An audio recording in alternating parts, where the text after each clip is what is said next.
Jalani pemulihan, Paulo Victor diharapkan bisa bermain saat Persebaya versus PSS Sleman.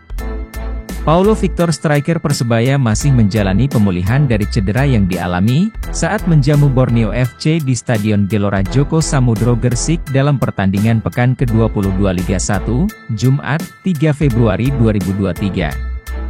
Dengan kondisi tersebut, Aji Santoso pelatih Persebaya menyatakan bahwa pemain berkebangsaan Brazil itu belum bisa bergabung dengan klub untuk mengikuti sesi latihan.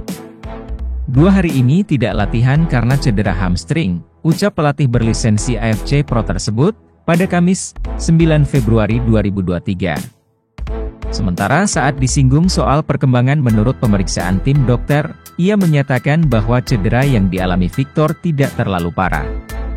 Oleh karena itu, ia berharap dalam pertandingan lanjutan ke depan, Victor segera fit dan dapat kembali bergabung dengan tim untuk melawan PSS Sleman, yang akan digelar pada Senin, 13 Februari 2023, mendatang.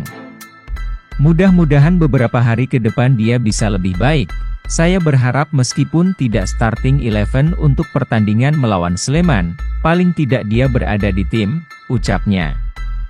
Dalam kesempatan itu, ia juga mengatakan bahwa adanya penundaan laga melawan PSIS Semarang di Stadion Jatidiri, akan dimanfaatkan dengan baik oleh Persebaya. Meskipun dampak ke psikologis pemain menurutnya pasti ada. Saya harus menguatkan mental pemain, karena sudah dalam kondisi siap main tiba-tiba ditunda. Nah itu ada kondisi psikologis pemain, tetapi saya menyampaikan ke pemain untuk segera kembali ke on the track.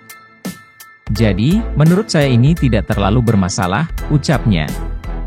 Saya sampaikan, saya ngambil positifnya saja, positifnya ya kita persiapannya lebih panjang, tambahnya.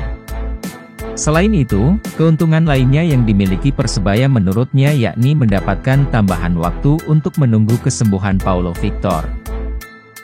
Gelandang Persebaya asal Portugal sering dapat koreksi dari sang ayah. Jawapos.com. Bukan kebetulan Ze Valente berkarier di lapangan hijau. Darah sepak bola sudah mengalir deras dalam tubuhnya. Sebab, dia merupakan putra dari Fernando Valente, salah seorang pelatih di Portugal. Pada 2009, dia menukangi USC Paredes. Fernando pula yang menyeret Ze bergabung dengan tim Liga 3 Portugal itu. Sejak kecil saya selalu diajak bicara soal bola. Ayah juga mengajarkan cara bermain yang bagus, tutur Ze Valente kepada Jawapos. Meski satu klub, Ze tidak dimanja. Dia sering kena omel. Karena visi bermain ayah saya ini out of the box. Tapi, saya malah senang. Karena semua arahan yang diberikan kepada saya justru jadi penolong saat saya bermain di lapangan, beber mantan penggawa PSS Sleman tersebut. Ternyata, omelan itu berlanjut saat Ze bermain di Indonesia. Ayah saya selalu melihat pertandingan yang saya mainkan di Liga 1, ujar Ze. Setelah laga, Ze sering mendapat telepon dari sang ayah. Kalau ada kesalahan, dia meminta saya untuk terus improve. Perkataan itu terus terngiang, ungkap pemain 28 tahun itu. Beruntung, koreksi dari sang ayah tidak terlalu dalam. Karena ayah saya tidak tahu bagaimana kondisi sepak bola di Indonesia seperti apa. Tapi, dia paham kalau saya bikin kesalahan, tegasnya.